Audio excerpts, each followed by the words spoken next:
On a bright morning in the village of Malengo, everyone gathered for the biggest wedding of the year. The sun shone warmly, and colorful cloth hung from every tree. Children ran around laughing, and drums played happy songs. But all eyes were on one person, the bride. She wore a golden gown that sparkled like stars, and jewels covered her arms and neck. Yet her face was hidden behind a thick white veil. No one had ever seen her face. Not even her groom. Whispers filled the air. "Why won't she show her face?" one woman asked. "Is she hiding something?" another wondered. The groom stood tall and proud. His name was Amadi, and he smiled like a king. He did not care about her face. He only cared about one thing, her wealth. Everyone said she was the richest woman in the land. And soon, he thought, everything she owned would be his.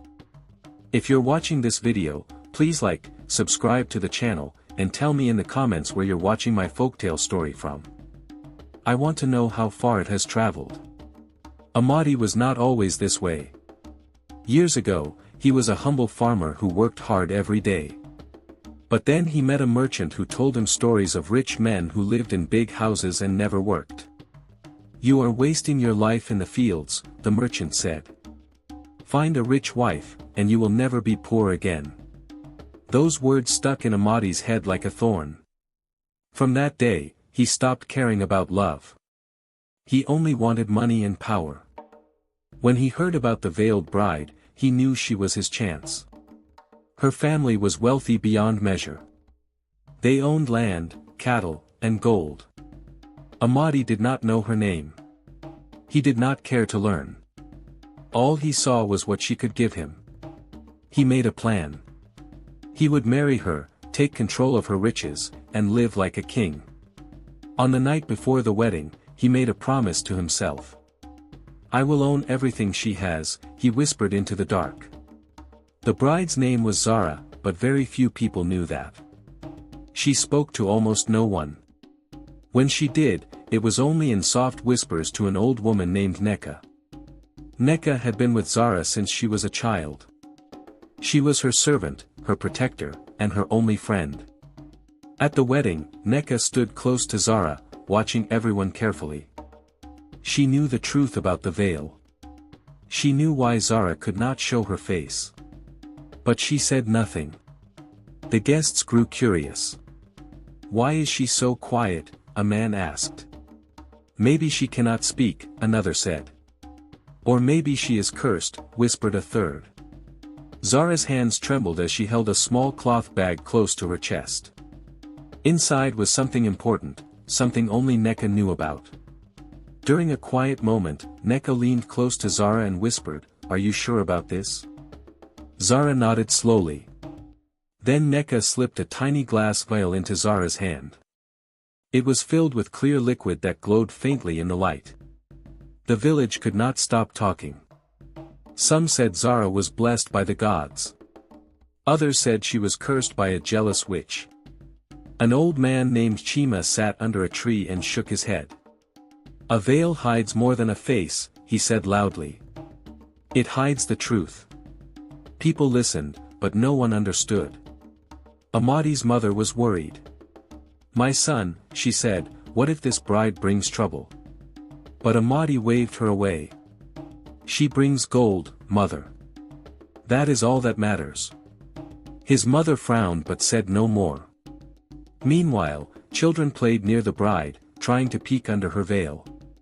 But Neka shooed them away. "Go. Leave her be," she snapped. The sky began to change. Dark clouds rolled in from the hills. The wind picked up, and the trees swayed. Thunder rumbled in the distance like the voice of an angry spirit. The drums stopped. Everyone looked up. "A storm is coming," someone said. But Chima shook his head again. "It is not a storm. It is a warning."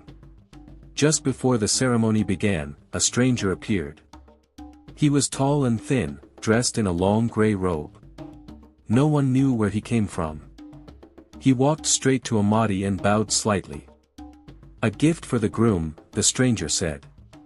He placed a small wooden charm in Amadi's hand. It was carved with strange symbols. "Wear this for protection," the stranger said. "Protection from what?"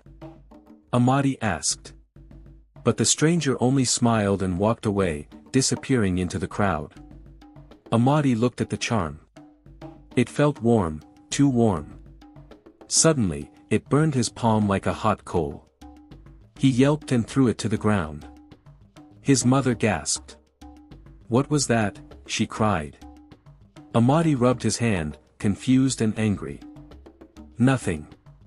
Just a foolish trick." But deep inside, fear began to creep into his heart. He did not pick up the charm. He left it lying in the dirt. That was his first mistake. Neka saw everything. She whispered to Zara, "The spirits are watching." Zara's veil moved slightly as she nodded. The ceremony finally began. A priest stood before Amadi and Zara, holding a wooden staff decorated with beads and feathers. He spoke in a deep voice, calling on the ancestors to bless the union. The crowd grew silent. When it was time for the vows, the priest turned to Zara. "Do you take this man as your husband?" he asked. Zara's hands began to shake.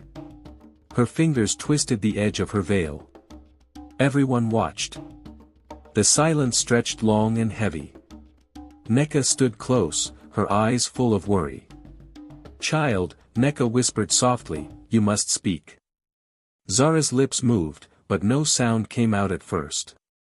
Then, in a voice so quiet it was almost lost in the wind, she said, "Yes." The crowd let out a breath. But then something happened. A single tear slipped from beneath the veil and rolled down onto her golden gown. It glistened like a tiny diamond. Amadi saw it but did not care. He was too busy imagining his new life of wealth. The priest nodded and turned to Amadi. "And do you take this woman as your wife?" "Yes," Amadi said loudly, confidently. But he did not look at Zara. He looked at her jewels. Years before this wedding, Zara was a different person. She was a young girl who lived in a small house with her sick mother. They were poor, but Zara's heart was pure and kind. One day, her mother became very ill. No medicine could help her. Zara prayed every night, begging the spirits to save her mother. Then one night, a voice spoke to her in a dream. It was low and ancient, like wind through a cave. "I can save your mother," the voice said. "But you must pay a price." Zara did not hesitate. "Anything," she said. "I will give anything." The voice laughed softly. "Then you will give me your face, your name, and your future. You will wear a veil until the day a man loves you for who you truly are, not for what he sees." Zara agreed. The next morning, her mother was healed. But when Zara looked in the mirror, she saw that her face had changed. It was not ugly. It was not beautiful. It was something else entirely. From that day on, she wore the veil. And she waited. The voice had warned her, "He must love you before he sees you, or you will be bound to the veil forever." At the edge of the wedding crowd stood a woman dressed in dark cloth. Her name was Adana, and her eyes burned with anger. She had once been promised to Amadi. They were to be married years ago. But Amadi left her when he heard she had no dowry. He wanted wealth, not love. Adana never forgot. She watched as Amadi took Zara's hand. Her heart twisted with pain and rage. "He was mine," she whispered to herself. "And now he marries a ghost in a veil." She clenched her fists. A plan began to form in her mind. She would find out who this veiled bride really was.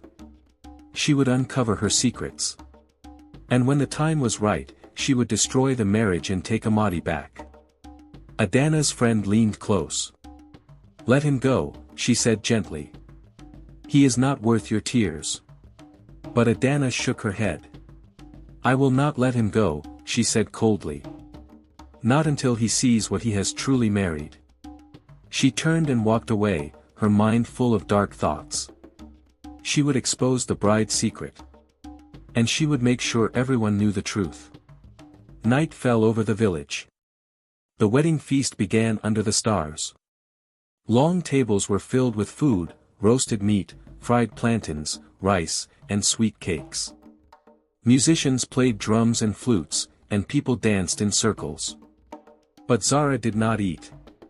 She did not dance. She did not speak. She sat in her chair like a statue, her veil covering her face, her hands folded in her lap. The guests whispered again. Why does she not celebrate? Is she afraid? Maybe she is not even real.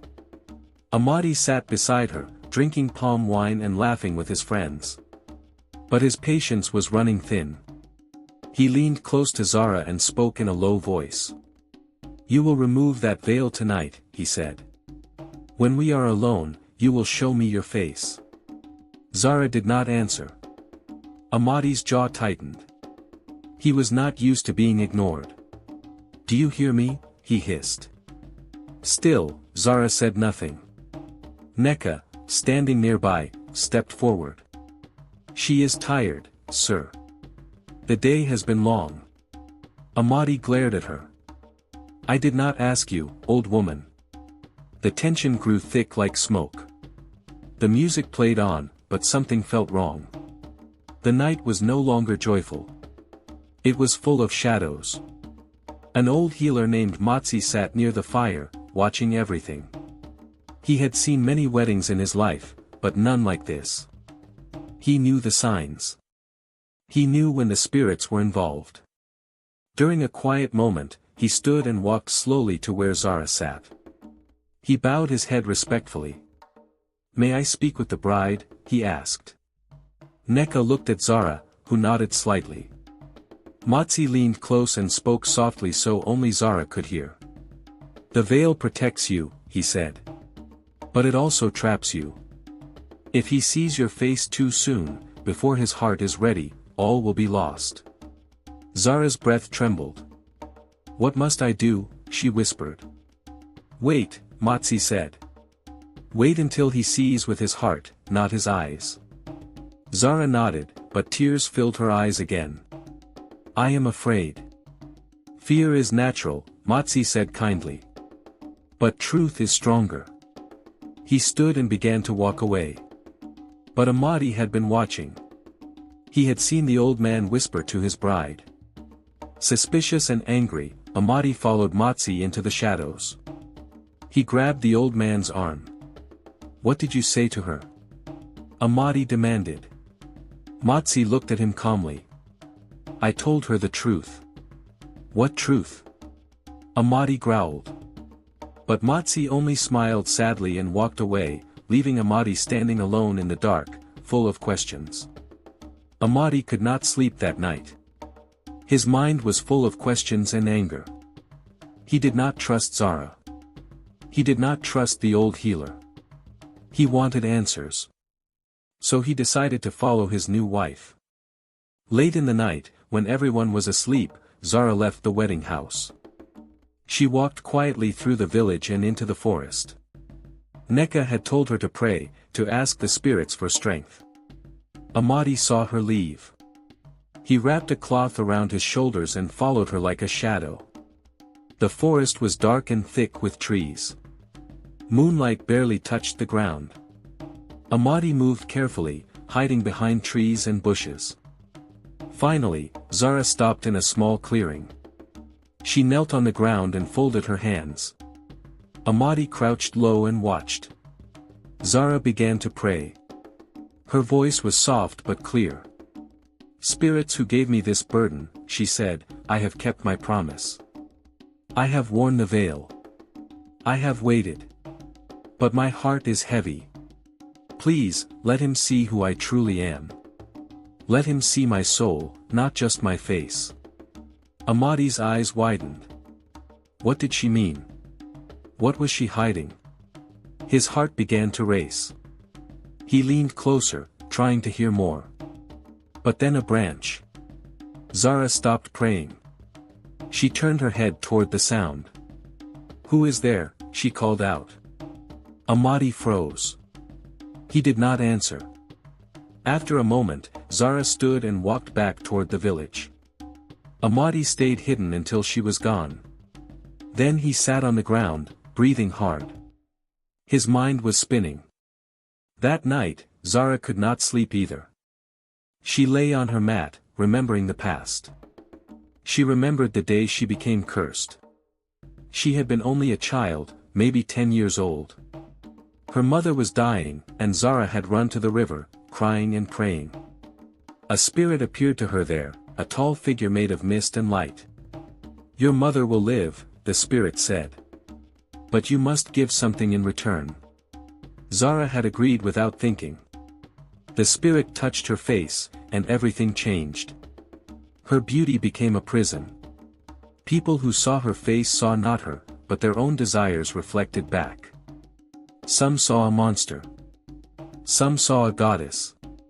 But none saw Zara. So the spirit gave her the veil and a warning: only true love can break this curse. He must love you before he sees you. For years, Zara waited. And now, she had married a man who did not love her at all. The next morning, Neka brought Zara a small wooden box. Inside was a mirror, but it was not an ordinary mirror. It was ancient, covered in carvings of birds and snakes. This is the mirror of truth, Neka said quietly. It shows not your face, but your soul. Whoever looks into it will see their own heart reflected back. Zara stared at the mirror, afraid. Why do I need this? She asked. Because, Neka said, if your husband looks into it, he will see who he truly is. And maybe, just maybe, it will change him. Zara held the mirror carefully. She did not want Amadi to see it. She wrapped it in cloth and hid it under her bed. But Amadi was always watching. Later that day, while Zara was outside, Amadi entered their room. He looked around, searching for clues. He wanted to know what his wife was hiding. Then he saw the cloth bundle under the bed. Curious, he pulled it out and unwrapped it. Inside was the mirror. Amadi held it up and looked into it, expecting to see his own face. But what he saw made his blood run cold. He saw himself, but not as he was. He saw his greed. He saw his pride. He saw his empty, selfish heart. The mirror showed him the truth, and it was ugly. Amadi stared at the mirror, horrified. In the reflection, he saw himself as a twisted, dark figure. His face was covered in shadows. His eyes were cold and hollow. Around him, he saw images of the people he had hurt, his mother, Adana, and others he had betrayed for money and power. No, he whispered. This is not me. But the mirror did not lie. It showed him exactly who he had become. A man with no love. A man with no honor. A man who cared only for himself. Rage exploded inside him. He could not accept what he saw. This is a trick, he shouted. He raised the mirror high and smashed it against the wall. The glass shattered into 100 pieces. One sharp shard flew through the air and cut his hand. Blood dripped onto the floor. Amadi stared at his bleeding hand, breathing hard. The pain felt real. Too real. Neka heard the crash and ran into the room. She saw the broken mirror and gasped. What have you done? She cried. That mirror was a gift from the spirits. Amadi glared at her. It was cursed. It showed me lies. But Neka shook her head sadly. It showed you the truth. And now you have broken it. She knelt and picked up the pieces, tears in her eyes. Now the spirits will decide your fate. Adana had been watching the house all day. She saw Amadi enter. She heard the crash. And she knew this was her moment. When Neka left the house to fetch water, Adana slipped inside. She found Zara sitting alone in the dim room, her hands folded, her veil still covering her face. So, Adana said coldly, you are the great bride everyone speaks of." Zara turned her head but said nothing. Adana stepped closer. "Do you think you can keep him? Do you think he will love you?" Her voice was full of poison. "He does not love anyone. He only loves gold." Zara's voice was soft but steady. "I know." Adana laughed bitterly. "Then why did you marry him?" "Because I had no choice," Zara said quietly. Adana's eyes narrowed. "What are you hiding under that veil? What are you so afraid of?" Zara stood slowly. "I am not afraid," she said. "I am protecting him." "From what?" Adana demanded. Suddenly, Zara's hands began to glow with a soft golden light. The air in the room grew warm. Adana stepped back, her eyes wide with fear. What are you?" she whispered. But before Zara could answer, the light faded. Zara's shoulders slumped, and she sat down again, exhausted. Adana turned and ran from the house, her heart pounding.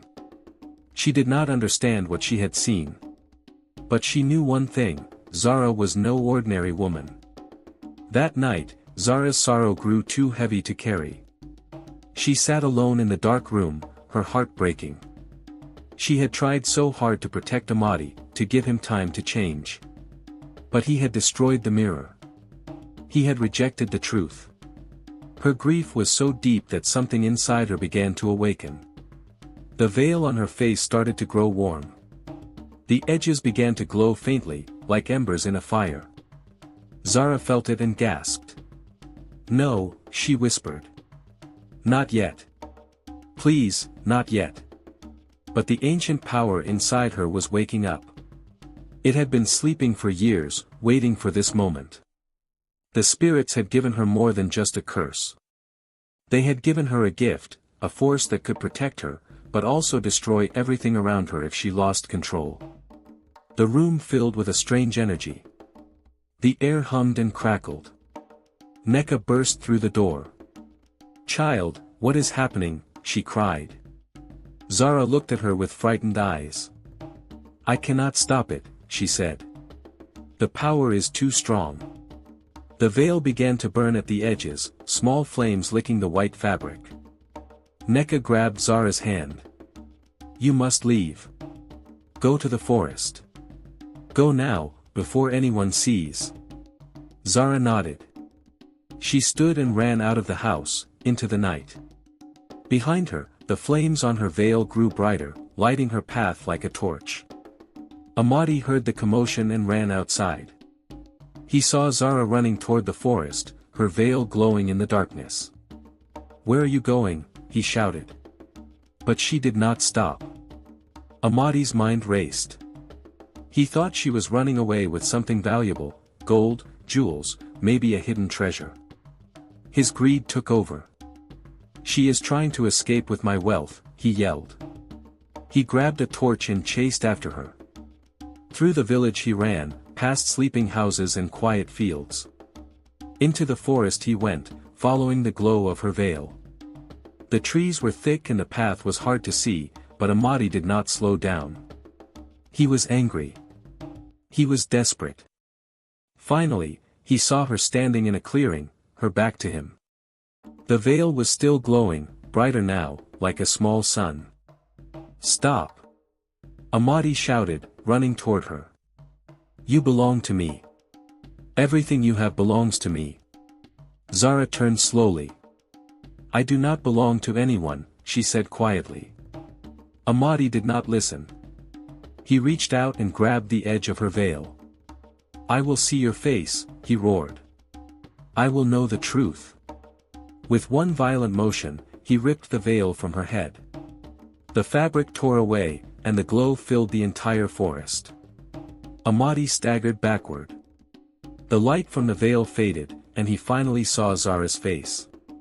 But what he saw was not what he expected. She was not hideous. She was not a monster. She was beautiful, yes, but that was not what made him collapse. What made him fall to his knees was recognition. He knew that face. It was a face from his past. A face he had tried to forget. Years ago, when Amadi was young and poor, there was a girl who loved him. Her name was Zara. She was kind and gentle. She helped him when he had nothing. She shared her food with him. She believed in him. But when Amadi met the merchant who filled his head with dreams of wealth, he changed. He told Zara he did not love her. He told her she was not good enough. He left her heartbroken and alone. And now, here she was. Standing before him. The same girl he had betrayed. Amadi's chest tightened.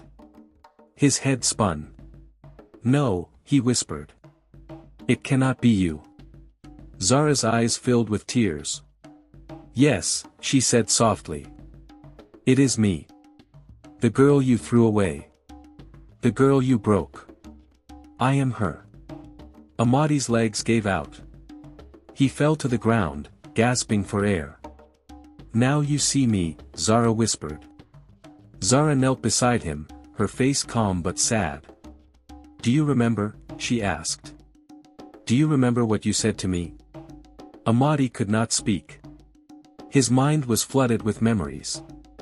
He remembered the day he left her. It was raining. Zara had begged him to stay. "I love you," she had said. "I will wait for you."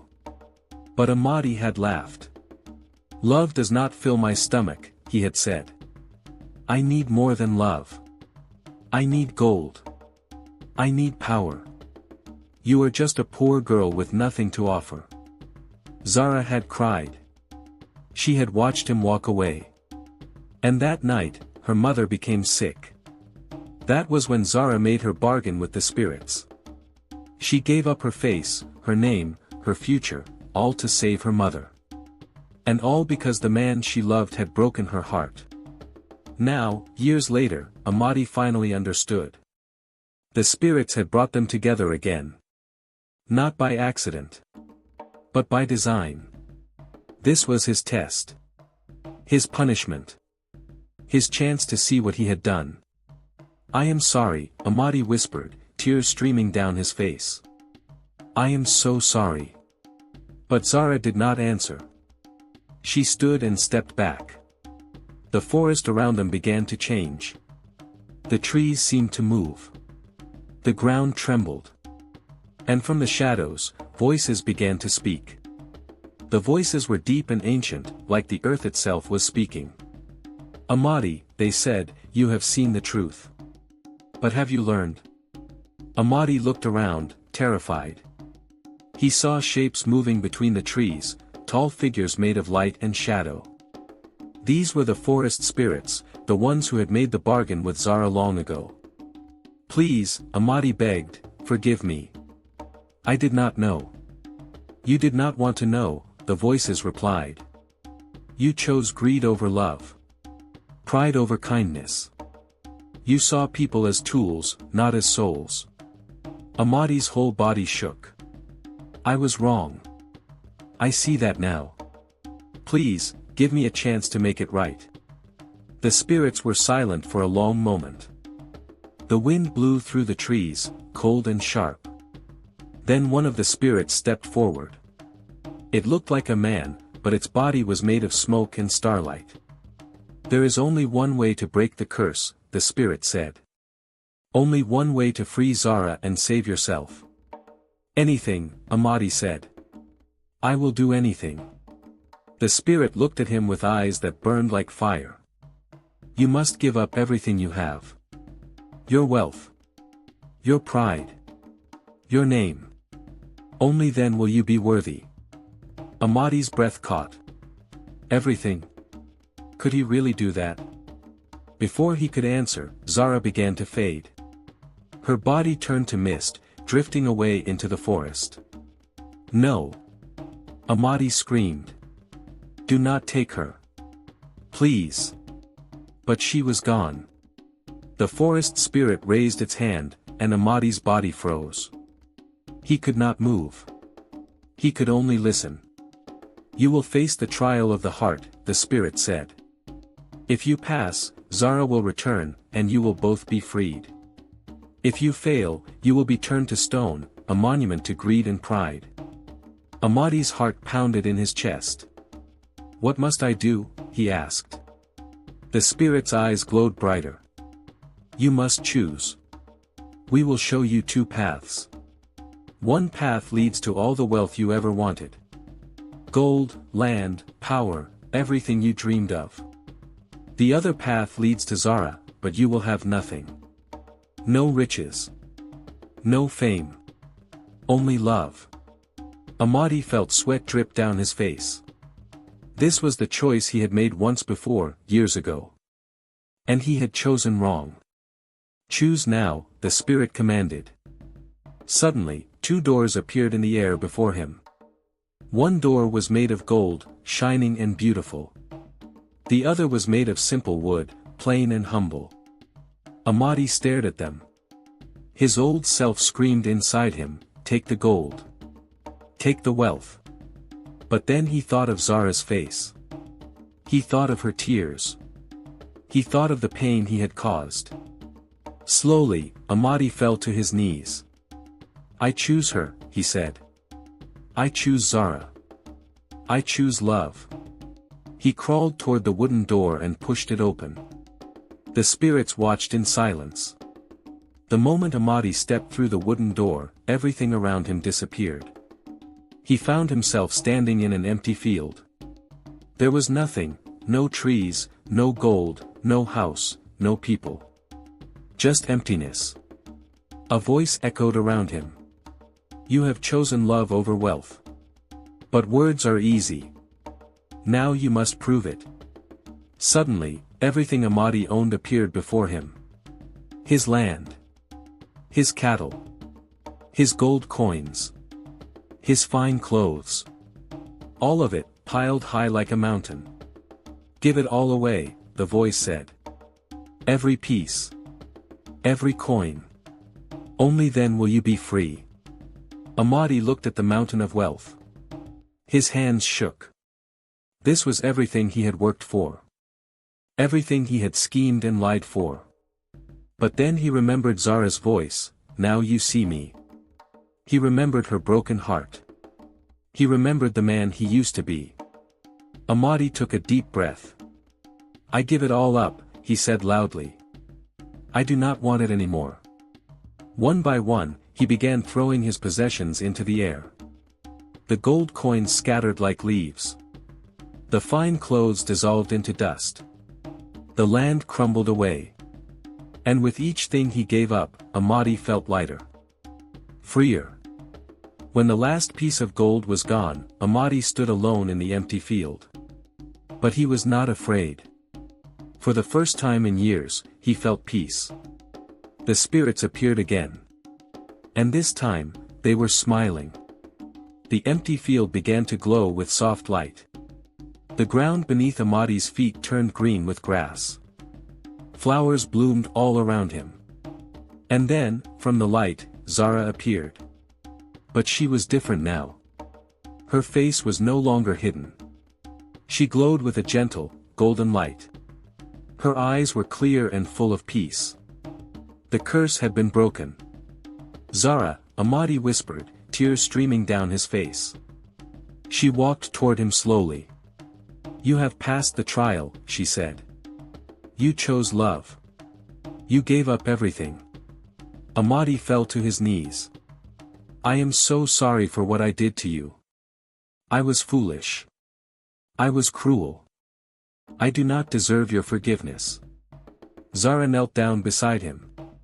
The spirits did not bring us together for revenge, she said gently. They brought us together so we could both be healed. She placed her hand on his chest. You have changed, Amadi. I see it in your heart. Amadi looked up at her. Can you ever forgive me? Zara smiled, and it was the most beautiful thing Amadi had ever seen. I forgive you, she said. And I am free now. Free from the curse. Free from the pain. The spirits appeared around them, their voices soft and kind. You both have learned. You both have grown. The veil is lifted, not just from Zara's face, but from your hearts. Amadi reached out and took Zara's hand. Do you see me now? She asked softly. Yes, Amadi said. I see you. And you are enough. You are more than enough. The spirits raised their hands, and the forest began to change again. The trees opened up, revealing a path of light that led back to the village. You may return, the spirits said. But you must make a new vow. A vow not of ownership, but of honor. Amadi stood, still holding Zara's hand. He looked into her eyes and spoke from his heart. I, Amadi, vow to never again see people as things to be owned. I vow to cherish you, Zara, not for what you have, but for who you are. I vow to live with humility, not pride. And I vow to love with my whole heart, not with greed.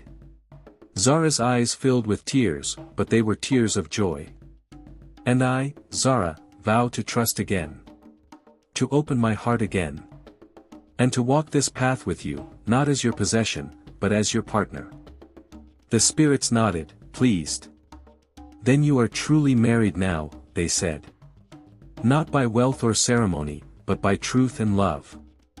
Suddenly, a single white petal fell from the sky. It floated down gently and landed in Zara's open hand. She looked up and saw a tree blooming above them, a tree that had not been there before. Its flowers were white and glowing, and they filled the air with sweet fragrance. This tree will grow in your village, the spirit said. It will remind everyone that love is stronger than gold, and truth is more precious than jewels. Amadi and Zara bowed to the spirits, grateful. When Amadi and Zara returned to the village, the sun was rising. The people gathered, shocked to see them. They saw Zara's face for the first time, beautiful, glowing, free. They saw Amadi, no longer proud and greedy, but humble and changed. The wedding was held again. But this time, it was different. There was no veil. There were no lies. There were no jewels or gold to impress anyone. Just two people, standing before their community, speaking vows of true love. Neka wept with joy. Even old Matsi smiled. Adana watched from a distance. She felt no more anger. Only sadness for the years she had wasted on bitterness. The tree the spirits had given them was planted in the center of the village. It grew tall and strong, and every year it bloomed with white flowers that smelled like hope. People came from far away to see it and to hear the story of the bride who wore a veil and the groom who learned to see with his heart. Amadi and Zara lived simply. They had no riches, but they had each other. And that was more than enough. The story spread across the land, carried by travelers and traders. And everyone who heard it asked themselves the same question: what do I value more, wealth or love, pride or truth? The story you have just heard is a beautiful folktale I heard long ago. I am telling you to wake your minds to the truth that lies beneath the surface. True worth is not measured in gold or beauty, but in the courage to love, to forgive, and to change. If you were Amadi, standing before those two doors, one of gold and one of wood, which would you choose? And if you were Zara, would you have given the man who hurt you a second chance? I want to know your opinion, because every story is like a candle that can light the path for someone else. God bless you, and may courage guide your hands. Meanwhile, on the final screen, I am leaving you with one of the channel's most beloved folktales. I am sure you'll love it. Thank you for staying with me until this moment.